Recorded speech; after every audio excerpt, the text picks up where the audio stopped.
Hello दोस्तों, अस्सलाम वालेकुम, नमस्कार दोस्तों। इस वीडियो में आपको सिविल चार्जेंट के बारे में बताना चाहूंगा। सिविल चार्जेंट, सबसे पहले तो आप यही सोच रहे हो कि सिविल चार्जेंट होता क्या है। ठीक है, आपने सुना होगा सिविल में सुपरवाइजर सुना होगा, फोरमैन सुना होगा, इंजीनियर सुना होगा। ठीक है, इंजीनियर के ऊपर काफ़ी पोस्टें होती हैं, बट सिविल चार्जेंट बेसिकली जो इस लाइन से जुड़े हुए हैं, जो जॉब सर्च करते रहते हैं या इसकी स्टडी कर रहे हैं, जो इसके बारे में देखते रहते हैं, उनको शायद मालूम होगा।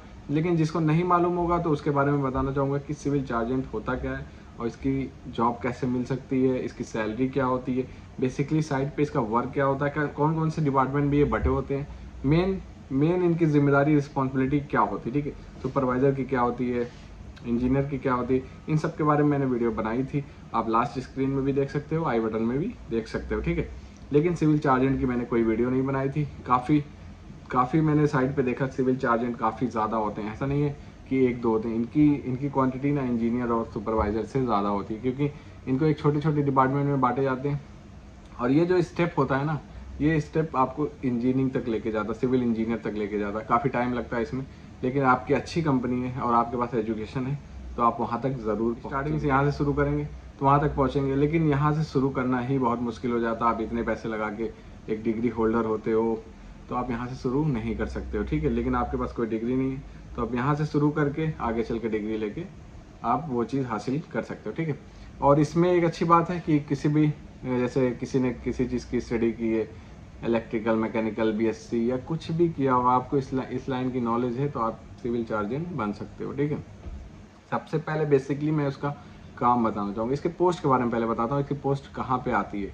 ठीक है, सबसे पहले इंजीनियर आता है। इंजीनियर के ऊपर काफ़ी आते हैं, लेकिन इंजीनियर ही बेसिकली इंजीनियर से शुरू करते हैं। इंजीनियर आता है, उसके बाद सुपरवाइजर आता है, उसके बाद फोरमैन आता है, उसके बाद सिविल चार्जेंट आता है। ठीक है, सुपरवाइजर फोरमैन बेसिकली सेम होते हैं, इनकी सैलरी भी लगभग सेम ही होती है। ठीक है, और इंजीनियर की अलग ही बात है। ठीक है, अब सिविल चार्जेंट कहाँ पे आता है? सिविल चार्जेंट सुपरवाइजर और फोरमैन के नीचे आता है, ज़्यादातर फोरमैन के ही नीचे आएगा। ठीक है, वो फोरमैन के अंडर काम करता है। फोरमैन जो उसे बोलेगा वो चीज़ वो करता है। ठीक है, अब उसका बेसिकली काम क्या होता है? बेसिकली उसका काम यही होता है कि जैसे एक डिपार्टमेंट, आपको लेबर का डिपार्टमेंट दे दिया गया, एक एक साइट हो, जैसे यहाँ पे बड़ी साइट होती है, ऐसा नहीं है कि एक इंजीनियर को पूरी साइट दे देगी। अब जैसे काफ़ी बड़ी साइट, उनमें 2 से 3 इंजीनियर हो गए, सबकी अलग अलग साइट है और सब साइटों के अलग अलग लेबर होते हैं। हर लेबर के मतलब हर साइड के जैसे 50 लेबर हैं तो उसका एक चार्जेंट होता है, दूसरे साइड का अलग लेबर है, उसका एक अलग चार्जेंट होता है। ठीक है, तो बेसिकली जैसे एक लेबर की जिम्मेदारी, लेबर की रिस्पॉन्सिबिलिटी एक चार्जेंट को दे दी गई। कहीं पे एक्सकेवेशन की जिम्मेदारी होती है, जैसे कहीं पे गड्ढे खुदाई होता है, वहाँ पे जेसीबी और चीज़ों का काम होता है, तो एक सिविल चार्जेंट को एक्सकेवेशन का काम दे दिया जाता है कि इस एरिए को क्लियर आपने, उसकी डेप्थ, उसकी हाइट, कितना उसको कट करना है, कैसे करना है, कितने लेबर की ज़रूरत पड़ेगी, वो सब उसको बता दिया जाएगा। और वो अपने हिसाब से अपने लेबर, कौन सा लेबर वहाँ पे लगाना है, उस ड्यूटी वहाँ पे उस एरिया में कौन सा लेबर किस साइड पे लगाना है, वो सिविल चार्जेंट के अंदर आता है। जैसे अब एक्सकेवेशन हो गया, स्टील का काम होता है और भी चीज़ों का काम होता है, तो सिविल चार्जेंट से ही लेबर वो अपने डिस्ट्रीब्यूट करता है अलग अलग डिपार्टमेंट में, कहाँ पे किसको लगाना है, कहाँ पे किसको लगाना है, वो सिविल चार्जेंट करता है। ठीक है, एक्सकेवेशन डिपार्टमेंट दे दिया जाता है। अब एक्सकेवेशन डिपार्टमेंट का एक सिविल चार्जेंट होता है, उससे जो लेबर की ज़रूरत होती है, जिससे लेबर का चार्जेंट होता है, उससे वो बोल के वहाँ पे अपना लेबर मंगा लेता है, जितनी भी ज़रूरत हो उसको। ठीक है, तो ये बेसिकली सिविल चार्जेंट का काम होता है, जो सिविल फोरमैन के नीचे होता है। लेकिन काफ़ी ज़्यादा प्रेशर होता है, ऐसा नहीं है कि उसके पास उसके ऊपर प्रेशर नहीं होता। सिविल फोरमैन के ऊपर सुपरवाइजर का प्रेशर होता है, उसके ऊपर इंजीनियर का प्रेशर होता है और सिविल चार्जेंट के ऊपर इन तीनों का प्रेशर होता है। ठीक है, लेबर इंजीनियर को लेबर की ज़रूरत है, वो भी सिविल चार्जेंट को ही फ़ोन करता है। पहले बेसिकली सिविल फोरमैन और सुपरवाइजर को फ़ोन करता है, लेकिन अगर उससे बनती है तो वो चार्जेंट को फ़ोन करके डायरेक्ट मंगा लेते हैं। दूसरे पॉइंट पे हम आते हैं। दूसरे पॉइंट में जॉब को सर्च कैसे करेंगे सिविल चार्जेंट की। ठीक, बेसिकली मैं ज़्यादा कुछ इसमें बताना नहीं चाहूँगा। जॉब को सर्च वैसे ही करेंगे जैसे सारी जॉब्स को करते हैं, जैसे कि सिविल इंजीनियर की जॉब करते हैं, सुपरवाइजर की जॉब करते हैं, और भी कोई भी जॉब होती है वैसे ही सर्च करना है। क्योंकि आपको भी पता है कि कंस्ट्रक्शन लाइन से जो रिलेटेड है उनको पता है कि ज़्यादातर जो वैकेंसीज आती है वो साइलेंट होती है। साइलेंट का मतलब अंदर ही अंदर हो जाता है, जिसका रेफरेंस होता है उसका जॉब लग जाता है। क्योंकि इनमें जैसे सिविल चार्जेंट की भी अगर किसी एक कंपनी में आएगी तो 10 से 15 वैकेंसी आएगी, 5 आएगी, 6 आएगी। इंजीनियर की आएगी 2 से 3 आएगी, सुपरवाइजर की आएगी 1 से 2, 3 से 4 आएगी, इससे ज़्यादा नहीं आती। ठीक है, और ऐसा नहीं है कि एक ही बार में 3 इंजीनियर या 3 सुपरवाइजर की वैकेंसी आती, कोई छोड़ के गया या किसी का कोई प्रोजेक्ट खुल गया तो वहाँ 1-2 की ज़रूरत होती है। जो वैकेंसी आती है तो ऊपर जो मैनेजर हो गए, प्रोजेक्ट मैनेजर हो गए, बहुत सारे लोग बैठे होते हैं, उनके CV कितने लोग भेजते रहते हैं, जिनका रेफरेंस अच्छा होता है ज़्यादातर उनकी जॉब लग जाती है। ठीक है, यही बेसिकली मैंने अभी तक जो देखा यही हो ही रहा है। अगर आपको कुछ भी नहीं आता, आपका रेफरेंस अच्छा है, तो भी आपकी जॉब लगनी पक्की है। ठीक है, बट हमें कोशिश करनी है, हमें कोशिश ऐसा नहीं है कि हम आए हैं तो किसी के भरोसे ही आए, किसी के भरोसे तो कभी मत आइएगा। ये सोच के अगर आइएगा तो अपने ही ऊपर आइएगा। किसी का रेफरेंस मिल गया वो बहुत ही अच्छी बात है, वो हमारा लक है, हमारी किस्मत है। ठीक है, लेकिन किसी के भरोसे आ रहे हो, ये सोचो कि कोई वहाँ बैठा है, वो कर रहा है, वो किसी न किसी तरीके से करवा देगा, तो बहुत ही मुश्किल होता है। ठीक है, क्योंकि वो भी इतनी बड़ी पोस्ट पे नहीं होता है कि वो आपको जैसे, या तो बहुत बड़ी पोस्ट पे हो, लाइक HR हो या मैनेजर हो, उसने बोला कि ठीक है आओ इधर, तो ठीक है। लेकिन अगर वो भी कर रहा है, लाइन में घुसने का मतलब है सिर्फ वो पता कर सकता है वैकेंसी है कि नहीं। अगर वैकेंसी होगी भी ना, तो वो सामने को CV दे सकता है, लेकिन ज़्यादातर ऊपर वाले ही जो वैकेंसी आती है उसको फिलअप कर देते हैं। ठीक है, लेकिन हमें क्या करना है, हमें कोशिश यही करनी है कि अपनी CV को ज़्यादा से ज़्यादा मेल करना है, ज़्यादा से ज़्यादा जहाँ पे मेल ID मिले अपनी CV को भेजना है। जितने भी कॉन्ट्रैक्टिंग कंपनी है उनके नाम लिस्ट बना के उन्हें कॉल करना है, उनसे mail ID, official mail ID लेना है HR का, उन्हें कॉल करना है, उनसे पूछना है कि वैकेंसी है कि नहीं है तो आप HR का ऑफिशियल मेल ID दीजिए, वो बहुत ही इज्जत से आपको मेल ID दे देंगे। और आपको CV भेजना है 50 कॉल तो नहीं, 25 कॉल तो पर डे आपको कंपनीज़ में, अलग अलग कंपनीज़ में करना। आप अगर सर्च करोगे तो आपके गूगल मैप में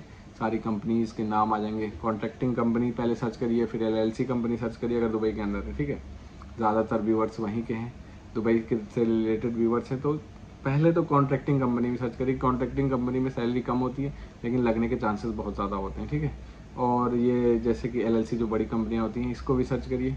HR का मेल ID लीजिए, कवर लेटर लगा के मेल करते रहिए, बराबर करते रहिए। CV को कहीं ना कहीं से इंशाल्लाह रिस्पॉन्स आएगा। ये तो एक कॉलिंग सिस्टम हो गया मेल लेके।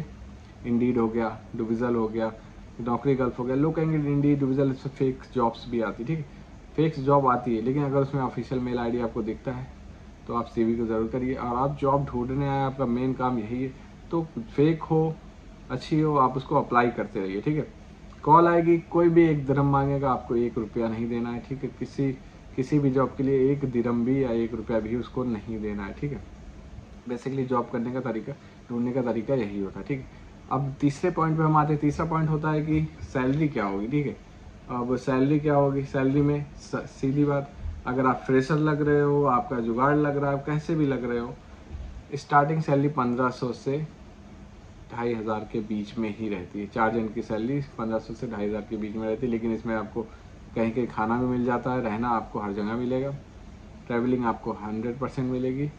खाना कहीं कहीं मिल जाता है, कहीं कहीं नहीं मिलता है, कंपनी पे डिपेंड करता है कि वो फूड आपको देती है कि नहीं देती है। एक्सपीरियंस जैसे जैसे बढ़ेगा, अच्छी कंपनी रहेगी तो आपकी सैलरी भी इसमें इंक्रीज़ होती रहेगी। ठीक है, ज़्यादा अच्छी सैलरी नहीं बोल सकते, बट ये है कि स्टार्टिंग सैलरी अच्छी होती है, बट मेहनत भी उसी हिसाब से होती है। काफ़ी ज़्यादा प्रेशर होता है क्योंकि लेबर को हैंडल करना, सुपरवाइजर से भी नीचे होता है। सोच लीजिए तीनों इंजीनियर, सुपरवाइजर, फोरमैन, तीनों का प्रेशर उसके ऊपर रहता है बहुत ज़्यादा। ठीक है, लेकिन इंजीनियर बनने की सबसे अच्छी पहली सीढ़ी सिविल चार्जेंट ही होती है। अगर आप सिविल चार्जेंट की जॉब पा गए तो आगे आने वाले 2 साल से 3 साल में सिविल सुपरवाइज़र बन सकते हो, क्योंकि अंदर जब घुसोगे ना तो जुगाड़ बनाओगे तो जल्दी बन सकते हो, मेहनत करोगे तो थोड़ा टाइम लगेगा। आजकल सब जुगाड़ का ही काम है। ठीक है, ये हो गया जॉब, हो गया जॉब कैसे ढूंढनी है, सैलरी क्या है, और क्या बोलते हैं बेसिकली उसका काम क्या होता है। चौथे पॉइंट पे हम आते हैं कि कौन कौन से लोग हैं जो इसकी जॉब कर सकते हैं। अब सुपरवाइज़र के नीचे है तो आप ये भी समझ सकते हो, फोरमैन के नीचे तो इसके लिए डिग्री डिप्लोमा की ज़रूरत नहीं पड़ेगी। अगर आपके पास इसका एक्सपीरियंस, आपका कहीं ना कहीं से इंटरव्यू हो गया और आपने इसके जो आपसे पूछा गया लेबर के बारे में, कंस्ट्रक्शन लाइन के बारे में, कुछ भी ऐसा बहुत टेक्निकल नहीं पूछा जाएगा, बस कैसे हैंडल करना है, आपकी बॉडी एक्टिविटी, बॉडी लैंग्वेज, ये सब देख के वो आपको हायर कर लेगा अगर आप उसको ज़रूरत होगी। ठीक है, बेसिकली यही चीज़ देखी जाती है इसके इंटरव्यू में। तो इजीली आप इसकी जॉब पा जाओगे अगर वहाँ पे जगह होगी, आपका रेफरेंस अच्छा होगा, या वहाँ पे जगह भी होगी, आपको बुलाया गया है, आपकी बॉडी लैंग्वेज अच्छी है, आपको नॉलेज है इस चीज़ की कि लेबर को कैसे हैंडल करना, काम कैसे करवाना है, क्या चीज़ क्या होता है। इसमें बहुत टेक्निकल नहीं पूछा जाएगा कि ड्राइंग कैसे पढ़नी है, इसको कैसे पढ़ना है। ठीक है, आपको बस नॉर्मल चीज़ पूछी जाएगी जिसमें आप इजीली जॉब पा सकते हो, लेकिन इसमें कोई डिग्री डिप्लोमा की ज़रूरत नहीं होती। हाँ, आप पढ़े लिखे रहोगे, इंटर हाई स्कूल किए रहोगे तो काफ़ी अच्छा है।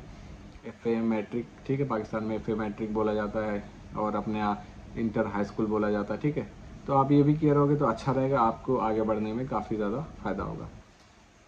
चार्जेंट बनने के बाद डिप्लोमा डिग्री कर लीजिए, इंशाल्लाह आपको 4 साल 5 साल में एक इंजीनियर, एक सुपरवाइजर या फोरमैन की जॉब इजीली मिल जाएगी, और उनकी सैलरी भी काफ़ी अच्छी होती है। इसकी भी सैलरी धीमे धीमे बढ़ती रहती है, ठीक है। और किसी भी तरीके का डाउट हो आप मेरे को वीडियो में कमेंट करो, मैं कोशिश करूँगा उस पर वीडियो जल्दी से जल्दी बना के अपलोड करूँ। जितने भी कमेंट आते हैं मैं उसका रिप्लाई देने का कोशिश करता हूँ, और ज़्यादातर मैं रिप्लाई देता हूँ, ठीक है। और मैं कोशिश करता हूँ कि सबकी वीडियो बना सकूँ। धीमे धीमे मैं सबकी वीडियो बना के देता हूँ, लोगों से पता करता हूँ, लोगों से पूछता हूँ, और जिससे मैं अच्छा आपको कंटेंट, जेन्युइन कंटेंट आपको दे सकूँ, जो बेसिकली जो मेन बात है वो चीज़ मैं आपको बता सकूँ, ठीक है। और वीडियो अच्छा लगा हो तो प्लीज़ लाइक करिएगा, सब्सक्राइब करिएगा, जिससे मेरा आने वाला वीडियो आपको जल्द से जल्द मिल सके। Thank you for watching.